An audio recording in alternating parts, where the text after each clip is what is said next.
Hi everyone, I hope all of you are doing well. So in this video, we are going to look at the entire NMAT registration process. As you are aware, the NMAT registration for this year has started, and we had made our video a couple of days back on all about NMAT. And if you haven't got a chance to watch it, we will leave a link in the description where you can watch that particular video. So the agenda for this video is taking you through the entire NMAT registration process. We'll go through all the steps that are there in the form.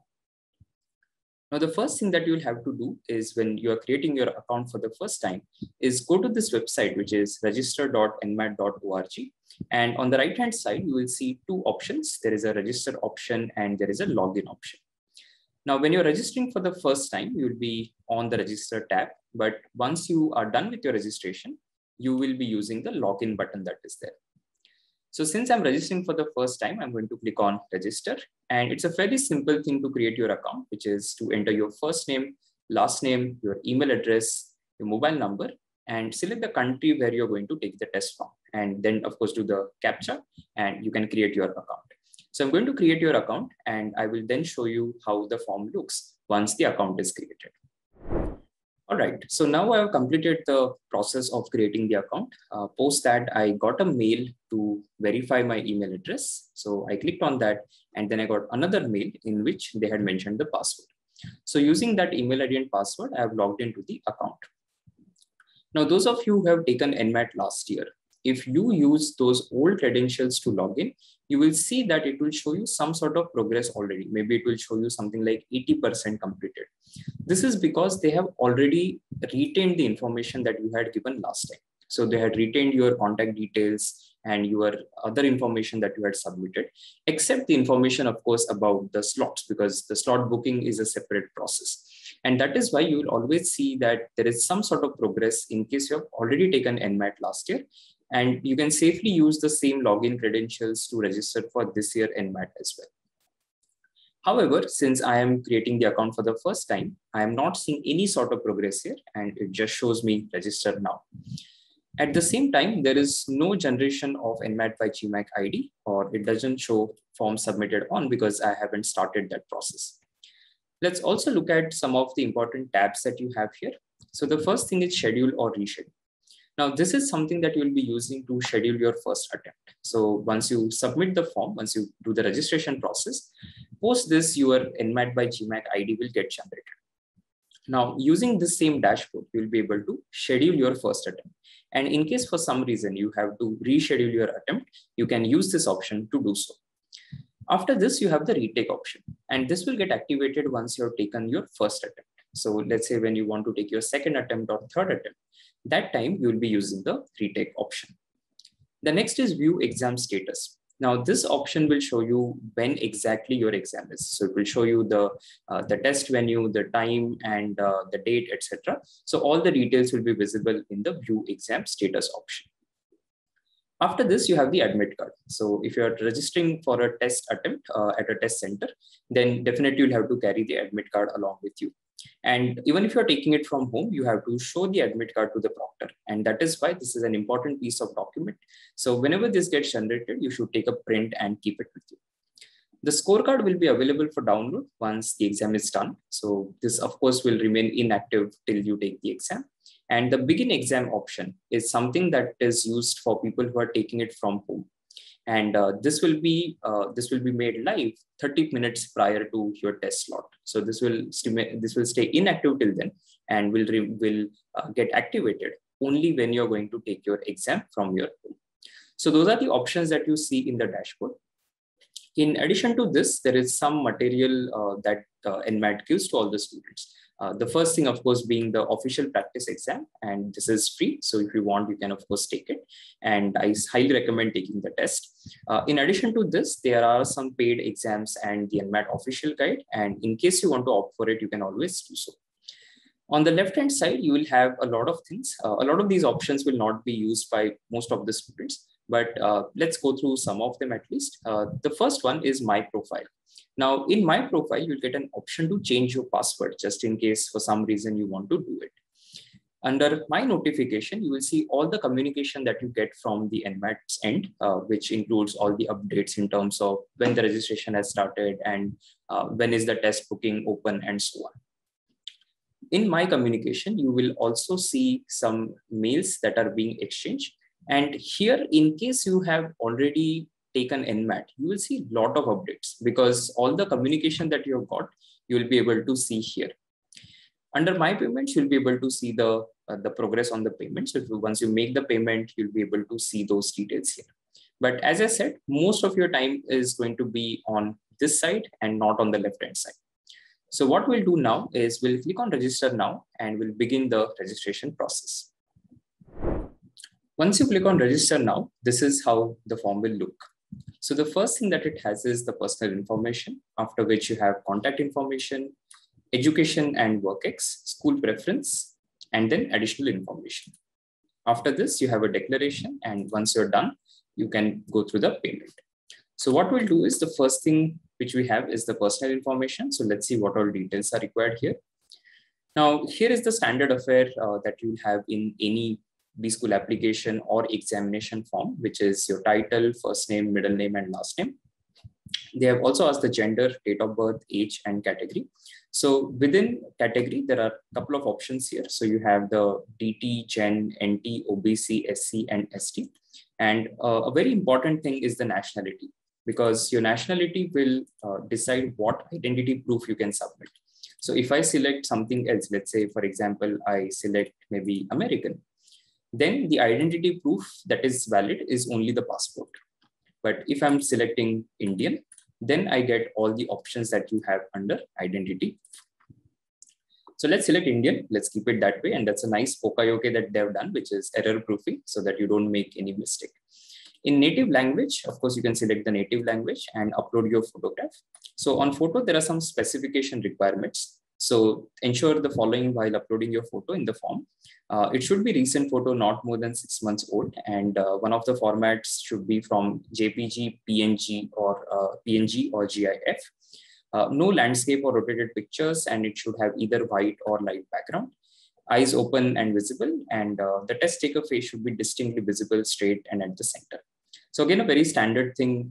I think most of the photos are anyway taken as per the specification, but make sure that whatever you're uploading is as per the standards that they have defined. Following photographs are not acceptable. So of course, I think you can go through this. It's pretty self-explanatory. Now, once you upload your photo, you have to enter your parents' details, which is father's name and mother's name. There are some important things such as it has to be exactly as printed in your HSC or SSC mark sheet. After this, you have the identity proof. So since I've selected Indian at the top, you have these 4 options, which is passport, PAN, UID, and voter ID. You cannot put something like a learner's driving license as they are specified. You have to enter name as per the photo ID and the photo ID number, and the signature ID is, again, there are 4 options there, debit or credit card, driving license, PAN card, and passport.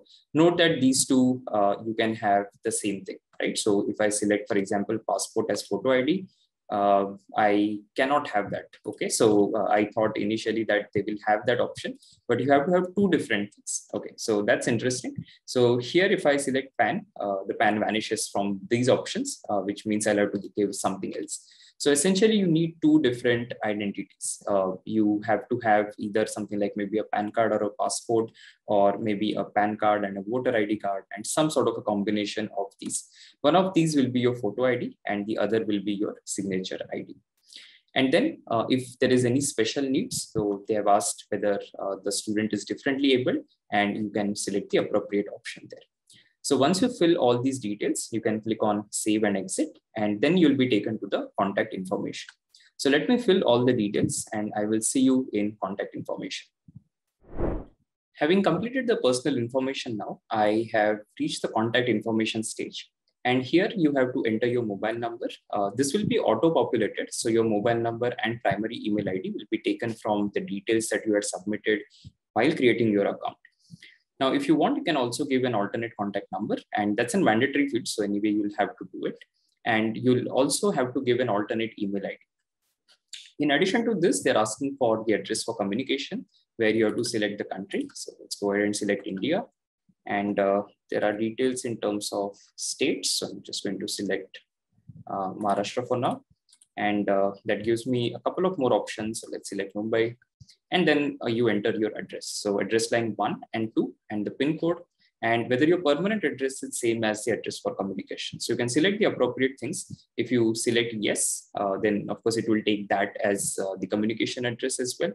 And if you select no, it will ask you for the permanent address. So you will have to, in case you select no, you'll have to give one more address, which is permanent, and then address for communication. So this is again a very standard thing. You can complete this and then you can go to save and exit, which will take you back to the dashboard. And then again, you can click on continue, and that will take you to the education details. So let's complete this, and then I'll see you on the education tab. So now I'm on the education/work experience option. So here you can enter the highest education qualification. And if you scroll down, you have to enter the work experience details. So let's say what all options we have. So on highest education level, it asks you whether you have completed or appearing for graduation, and if you have attained master's degree. So if I select the first one, it will ask you undergraduate country. Let me select India. And there it asks you your university and the college. So here at any point of time, if the option where you have studied or the university or college, you can always select no, right? So if something is not available, you will have other as an option and you can select that. So let's select other. Just going to enter some dummy thing here. But of course, you search for the option where you have studied and then select that appropriately. Under stream, you have different options again. Let me just go with something like medicine. Yeah. Now, in mode of pursuing completion of graduation, you have to select the mode. So whether it was full-time or part-time or distance learning and so on. And graduation status, whether you're completed or you are still undergoing your graduation degree. So since for the sake of simplicity, I'm going to select completed and see what options we get. So here you are getting options as which year you have completed your graduation, the marking scheme, whether it was percentage and CGPA out of a particular scale, and then the obtained CGPA or percentage that you have. Let me just try putting percentage and see what I can enter here. Okay, so we can enter decimal points as well. So they're accepting 2 decimal points as well. Or if I select, let's say, CGPA out of 10, I can enter maybe 6.4, for example. So these options are available. You can, of course, select depending on whether you have completed your graduation or not. Let's say I select not completed. Let's see what options we get. So if you're selected not completed, it is asking you in which year you're going to pass it, pass the graduation. Let me select 22. Here, they're not asking anything in terms of marking scheme or obtained CGPA. Okay. Moving to work experience. So if you have, of course, you will select yes. And once you make that selection, they have asked what type of engagement it was, whether it was you were an employee or it was your own thing. Very interesting to actually see entrepreneur as an option. This is something that you don't see a lot. And then self-employed. And in sector, you have public, private, and not-for-profit. Total workx as on 1st July is what they are calculating. So let's say if I have 1 year of experience or 1 year and let's say 2 months, I will select that. So calculate whatever workx that you have as on 1st July, and then you can enter it in the form of years and months. You have to select the industry. So let's say if you make a selection here, let's see what options we get. Then they're asking you function. So which function best describes your role? Let's say administration and let's say accounting as industry 2 and some sort of function. So basically you have to select as per the job that you have done. So you have to select the industry and the function that you have conducted in that particular industry.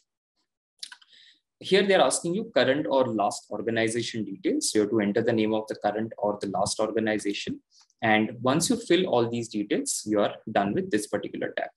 If I select, I do not have work experience. Let's see what option we get. So here I've selected no, we don't have any workx. For some reason, it is still showing that select function 2, maybe looks like a glitch, but I think it should not be there otherwise. All right, let me try and change it to yes and see what happens. Okay, so the past data that we had entered is gone. And let me select no again. For some reason that select function 2 is appearing. I hope that doesn't happen to you. But in the form that I'm submitting, I am getting that glitch. In any case, I think if you have the experience, select yes and fill all the details. If you don't have it, select no. right? So complete this, then click on save and exit, and then you can proceed to the next thing, which is school preference. So I'll complete this part of the form and see you on the school preference tab. So now I'm on the school preference tab, and this is where you are actually going to select the colleges where your score will be sent. This does not mean that the process ends here, because you actually have to go to the respective websites and do separate application as well. Now here you can put up to 5 preferences. So there are 5 free choices allowed. And beyond that, in case you want to have any additional schools, you will have to pay an extra fee, which is mentioned here at 354 rupees, right?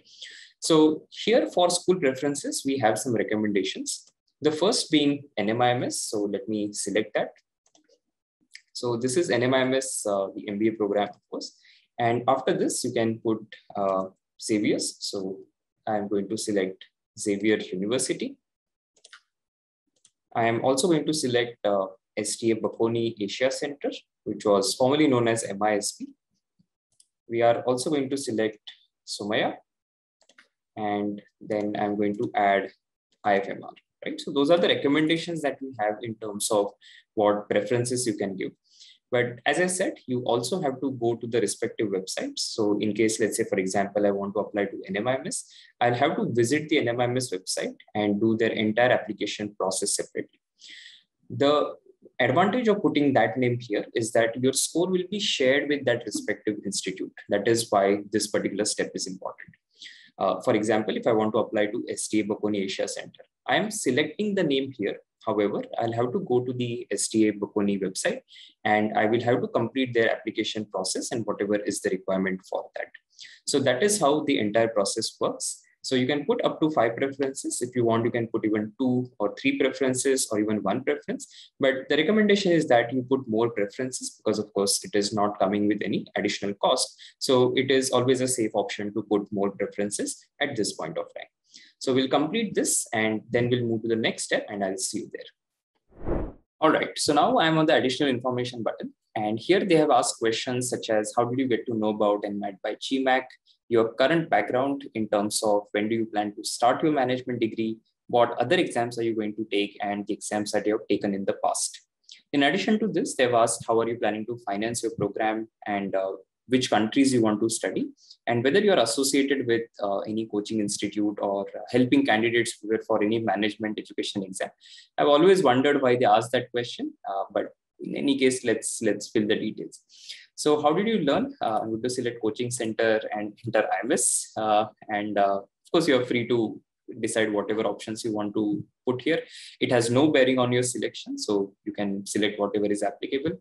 But for the when do you plan to start your management program, I would suggest that you enter something like a June 22, because that is when your college will tentatively begin.